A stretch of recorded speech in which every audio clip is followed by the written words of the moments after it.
on, everybody? My name is Jeff, and welcome back to the Young Black Geek channel. Carl is actually going to be with me for this whole video because him running around and stuff, he was kind of tired, and so he's chilling with us for this one. Outstanding chapter, though. We're talking The Promised Neverland, as you guys can see by the title, and absolutely genius. Honestly, it made more sense. I'm kind of mad that I didn't think of this, but I guess I was on the same thought process as Emma was originally and as Ray was until this chapter, where maybe some of these younger kids aren't quite ready to handle this information, but them understanding what is actually out there might push them to better themselves and physically prepare themselves, mentally prepare themselves for all the challenges that come ahead. Like they're enabled to survive. And then the actual maturity between like 12 years old and 7 years old isn't that big of a gap, in my opinion. Simply for the fact that like you're still kind of your ability to process information is about the same. You can handle more information, like you've had more time to gather things, but the way you take what's presented to you is about the same. So for them to find a way to get the next wave of kids, like the next wave of younger kids, in on the plan as early as they did, and I love that this was such a big flashback chapter because we get so much feeling of what's happening, like the 2 months that passed, and that had to happen, just because you can't go like with the day-to-day dated chapters show you like exactly the exact time and the exact day, and we're 2 weeks till escape. Like we have all of these date markers, and then we skip and not find out what was happening during the skip with all of this large cast of characters that we're building. So all of the kids have been training on their own, understanding what lies before them and understanding what's been going on with mom in the house, and that is big. That is big. And Donna and Gilda played such a large part in gathering supplies and these other kids. Like I hate that I don't know them by name yet, but the other wave of kids played such a large role in getting them to this point, as did Crone. And we find out what Crone left was the mold to the key to of Isabella's. I guess it's their master key. I don't know. I mean, the fact that she has the mold to this key that can obviously is going to have its use is big. The fact that they have, and maybe it was just a key to get into the medical, like the medical supplies, where look, I'll teach you how to do this procedure, and that's what was been left in that pen, because we saw the pen kind of opened up and you can have notes in it. So maybe that's what Crone left as their way to like aid this plan of escape.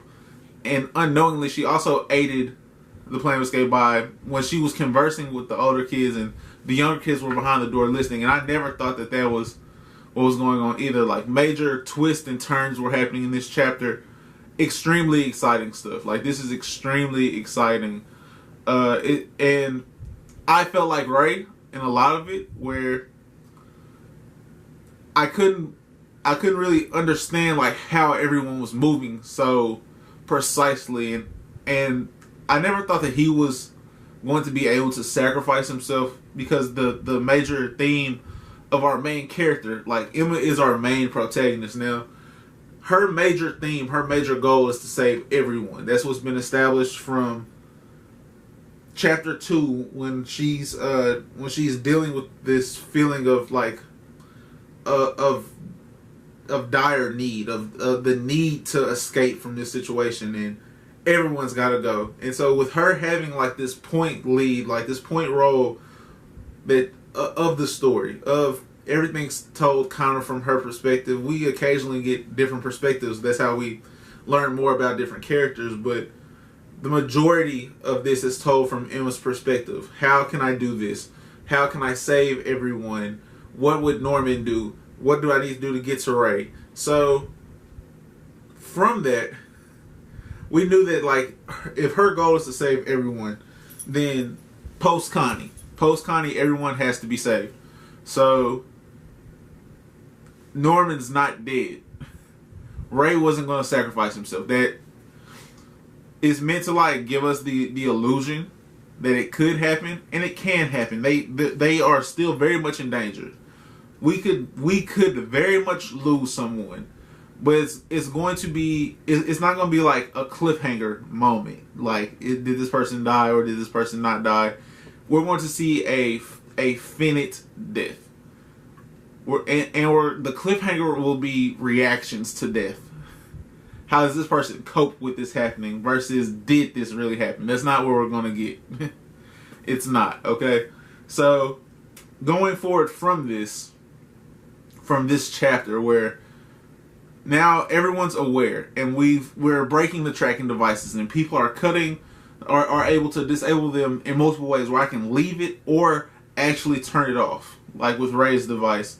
Or I can cut my ear out, right, and leave it in a certain place so that not only is your tracking device or your tracking monitor kind of worthless, but it is harming your results.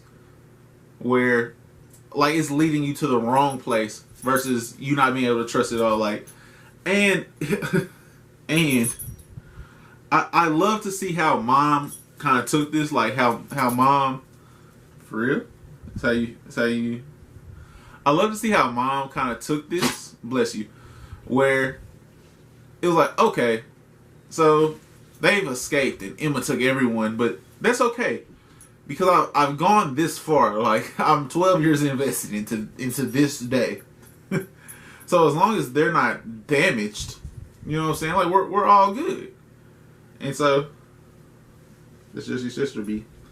But, so she kind of seems crazed. And it makes sense if you've prepared for one day for 12 years.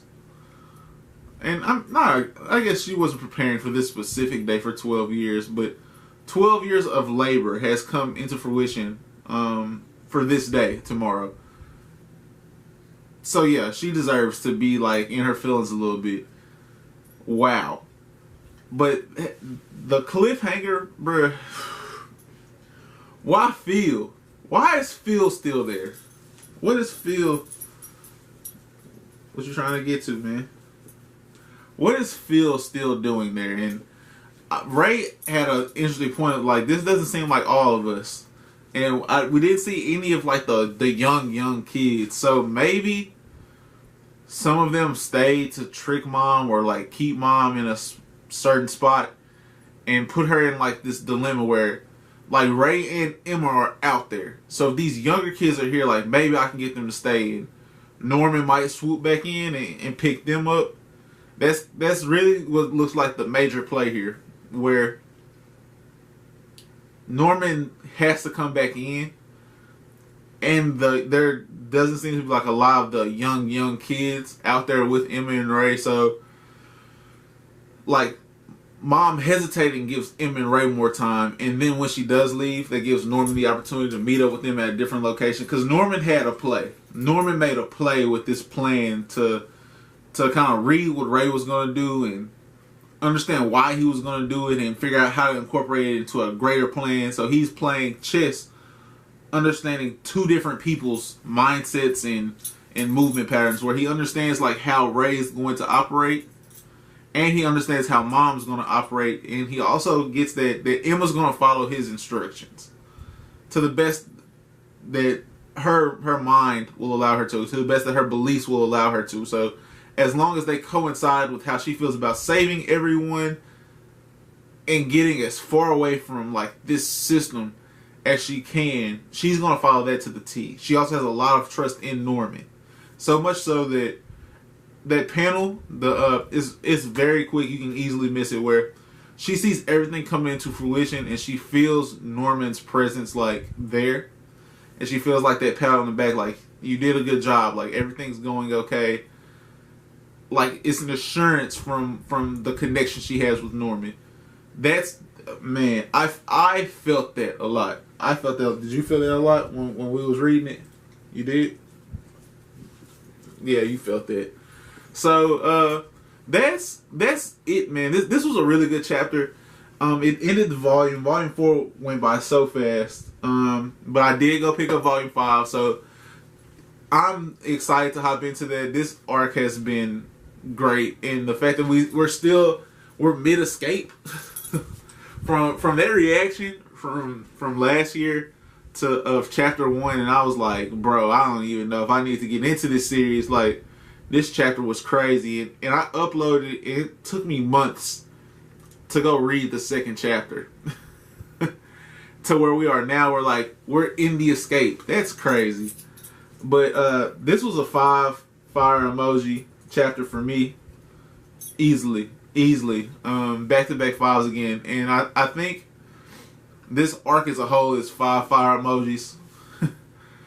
Probably 10 fire emojis. I don't know. Outstanding. If you guys like this video, though, please give it a thumbs up. It goes a long way. And if you didn't, it's okay to dislike it too. The negative feedback and positive feedback are both awesome to me. Subscribe to the channel if you're new and hit the notification bell, just so you'll know when new videos come out and stuff like that. In the comment section, just let me know if you're also feeling relieved that we're in the escape. And of course, there's gonna be more twists and turns. That's how this series has been, as well as that's how manga in general goes. Like, there's gonna be twists and turns, but inside of those twists and turns, I'm loving it. I'm loving every bit of it. And honestly, guys, have a great rest of your day. Have a great rest of your day, and I hope you come check out the next video. Peace. And peace from him.